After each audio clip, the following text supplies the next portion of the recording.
కళ్యాణి ఓ కళ్యాణి. ఎవడిని మందుకు డబ్బులు అడిగినా లేవంటున్నా. ఇంత పెద్ద దేశంలో మందుకు డబ్బులు ఇచ్చే దాత లేడు. లోకం బాగా చెడిపోయింది.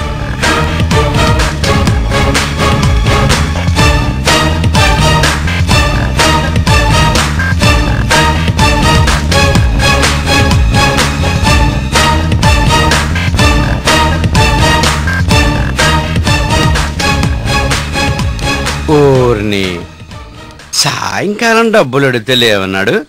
ఇప్పుడు ఎలా వచ్చినాయి వీడికి? ఏరా దొంగనా ఎదవా, నాకు కాస్త పోయించరంటే డబ్బులు లేవన్నా, ఇప్పుడు నీకు ఎలా వచ్చినరా? తెలివితేటలరా. అంటే నా పెళ్ళాన్ని చూడకుండా మా పిల్లాన్ని తీసుకెళ్లి రోడ్డు మీద పడుకోబెట్టి ఒంట్లో బాగులేదు బాబు ధర్మం చేయండి అని దొంగ ఏడుపేడిచా. అంతే, పుల్లుకి సరిపడా డబ్బులు వచ్చారా. ఓర్ని ఇదో ఉపాయం ఉందా? నీకు డబ్బులు కావాలంటే నువ్వు కూడా ఎవరైనా పసిపిల్లాడిని తీసుకెళ్లి బస్ స్టాండ్ లో పడుకోబెట్టు, నీకు ఫుల్ డబ్బులు.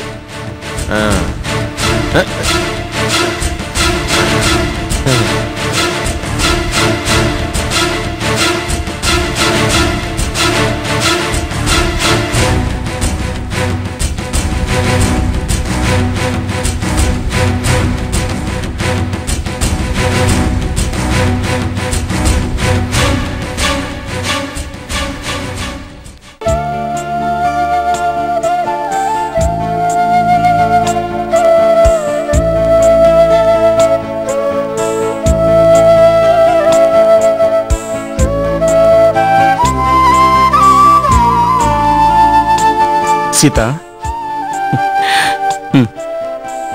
రామన్నీకి రాను రాను బుద్ధి లేకుండా పోతుంది. ఏమేంటి సీత? లేకపోతే సంతోష్ ని తీసుకెళ్లి ఆ కళ్యాణికి అప్పగించి రావడమేంటి? అక్కడ వదిలితే ప్రాబ్లం ఏంటి? ఎప్పటికైనా సంతోష్ అక్కడ ఉండాల్సిన వాడే కదా సీత. అదే నా బాధ కూడా. బాబు అక్కడ ఉంటే కళ్యాణి వదిన పరిస్థితి ఏంటి? తను బాబు మీద ఎంత ప్రేమ పెంచుకుంది. బాబు వాళ్ళకి దగ్గరైతే కళ్యాణి వదినికి దూరమైనట్టే కదా.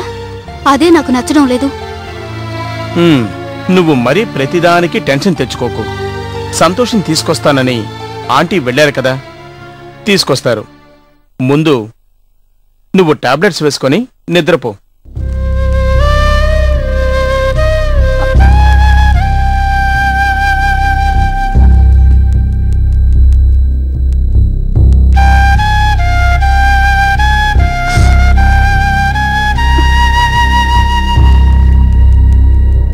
అది కాదండి, ఏం జరిగినా మనం చూస్తూ ఊరుకోవాల్సిందేనా? ఏది నోరు తెరిచి మాట్లాడలేమా? మాట్లాడే ప్రయోజనం లేదని నీకు తెలుసు, నాకు తెలుసు. అలాంటప్పుడు ఎందుకు టెన్షన్ పడ్డాం? రిలాక్స్. అది కాదండి. సీత, నువ్వింకేమీ ఆలోచించకుండా పడుకో.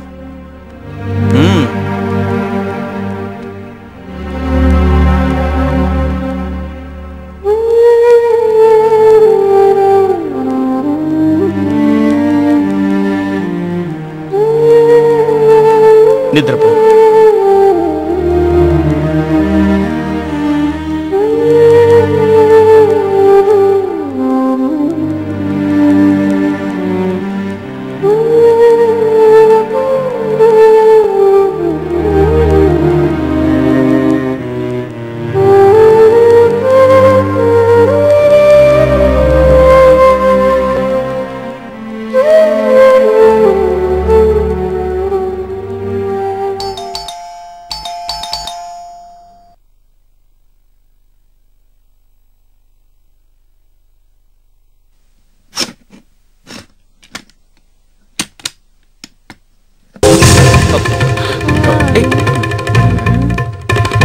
ఏమిటి రామ్, అంజలికి ఏమైంది? ఏం లేదు కుమార్, తనకి ఒంట్లో బాగలేదు అంతే. అవును, అమ్మెక్కడా? సంతోషం తీసుకొని రావడం కోసం వెళ్ళింది, ఇంకా రాలేదు. సర్లే, ఈ విషయం అమ్మకు గాని సీతకు గాని తెలియనివ్వకు. అంజలి రా రా.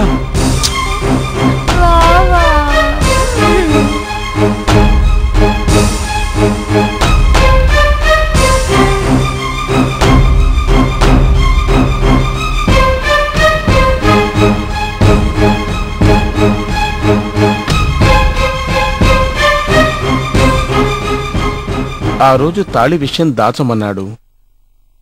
ఈరోజు ఇలా అంజలి విషయంలో రామేదన దాస్తున్నాడా?